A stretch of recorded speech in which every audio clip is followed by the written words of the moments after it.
این خرگوشک‌ها سردی‌های فصل زمستان را پس سر نمودند. در خواجگی یاری‌رسانی مؤسسه تحصیلات میانه عمومی رقم 3 واقع در دهات به نام میرعلی محمدعلی ناحیه واسه این جانوران زمستان در چنین خانچه‌ها در شرایط خیلی خوب نگهبانی کرده شدند. خوراک خرگوش‌ها سبزی و علف خشک کرده شده در چنین قطعه‌های مخصوص برای آنها مثل امروز دائمی تامین کرده می‌شدند. فصل زمستان یک وقتی که کم خنک شد ما به خاطر آنکه آنها عذاب نکشند و در وقتی که در قفس‌ها هستند به همین خاطر با آنها کم بیش با واسطه علاوه با واسطه پیچ‌های برقی گرمی دادیم که این نتیجه خوب داد. حاضر خرگوش‌ها در یک رفت انکشاف خوب هستند که همشون سالم و بردم ان شاءالله زمستان رو می‌گذرانند.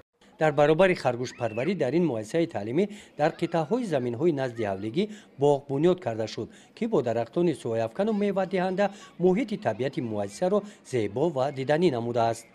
با قوه خوانندگان و آموزگاران با قوه والدین و دستگیری اعضای مؤسسه همین باغ‌ها را ما چون همساله تشکیل کردیم و نهال‌ها را چیناندیم که این هم باشد برای بهبودی و برای آبادانی مؤسسه یک پیشروی خوب می شود. بخشیده به استقبال نوروز در این مکتب کارهای آبادانی همروزه ادامه یافته در درآمدگاه گل و گلبوته‌ها و درختان سایه‌افکن شینانیدند. در سمت کارهای آبادانی تجربه این مؤسسه برای استفاده دیگر مؤسسه‌های تعلیمی مورد توجه شعبه معارف ناحیه قرار گرفته است.